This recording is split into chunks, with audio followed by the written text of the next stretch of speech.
اعوذ باللہ من الشیطان الرجیم میں اللہ کے پناہ مانگتا ہوں شیطان مردود سے۔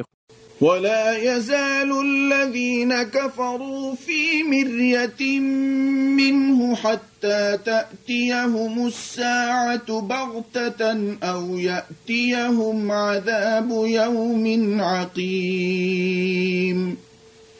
اس کے برخلاف جن لوگوں نے انکار کا فیصلہ کر لیا ہے وہ اس علم کی طرف سے شک ہی میں رہیں گے یہاں تک کہ ان کے سر پر قیامت یکا یک آ موجود ہو یا ایک منحوس دن کا عذاب ان پر نازل ہو جائے۔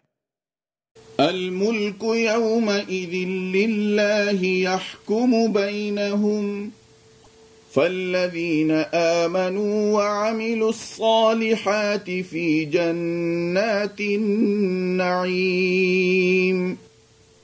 وہ اس بات کو یاد رکھیں کہ اس دن سارا اختیار اللہ ہی کا ہوگا، وہ ان کے درمیان فیصلہ کر دے گا۔ پھر جو ایمان لائے ہوں گے اور انہوں نے اچھے عمل بھی کیے ہوں گے وہ راحت کے باغوں میں ہوں گے۔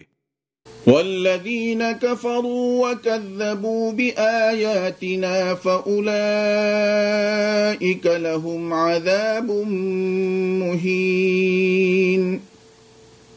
اور جنہوں نے انکار کیا اور ہماری آیتوں کو جھٹلا دیا ہے تو وہی ہیں کہ جن کے لیے ذلت کا عذاب ہے۔